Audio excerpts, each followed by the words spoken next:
చాలా సంతోషంగా ఉందమ్మా. ప్రతి ఏడులాగే ఈ సంవత్సరం కూడా అమ్మవారికి వచ్చి బోనము పట్టు వస్త్రాలు సమర్పించడం. లాస్ట్ ఇయర్ నుంచి మా చెల్లి కూడా వస్తుంది. సో చాలా హ్యాపీగా ఉంది. కొంచెం అంటే సంబరంగా అనిపిస్తుంది. సెలబ్రేషన్స్ ఆ ఫీల్ వస్తుంది. చాలా థ్యాంక్స్. అందరి మీద రాష్ట్ర ప్రజలందరూ చల్లగుండాలి, అందరూ బాగుండాలని మనస్ఫూర్తిగా కోరుకుంటున్నాను.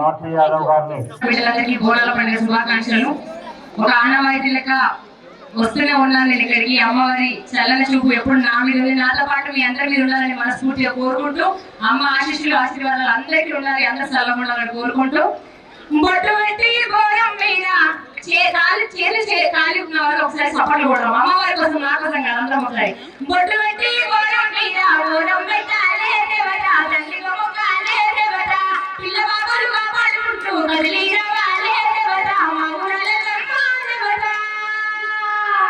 జోగులాంబ జేజమ్మ లష్కరుమ కారమ్మ తాళల తల్లియమ్మ యలమ్మ ఈరుల రవియమ్మ రవమ్మ తాళల తల్లియమ్మ యలమ్మ ఈరుల రవియమ్మ రవమ్మ.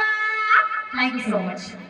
హైకోర్టు జడ్జి గారు అమ్మవారి అందరికీ లాల్ దర్వాజా సింహవాహిని అమ్మవారి ఆశీస్సులు ఉండాలని మనస్ఫూర్తిగా కోరుకుంటున్నాను.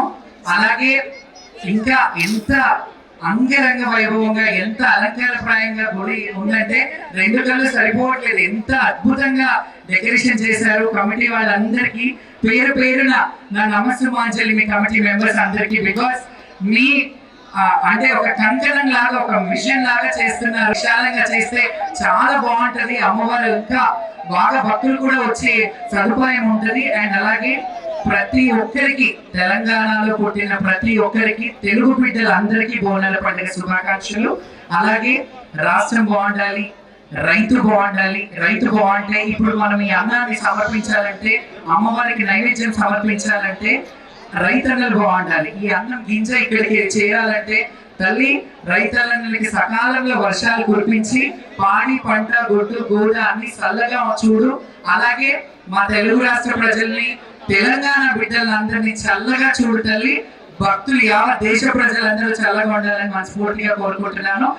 నాకు ఈ అవకాశం ఇచ్చినందుకు ఆలయ కమిటీ మెంబర్స్ కి నా హృదయపూర్వక నమస్సుమాంజలి.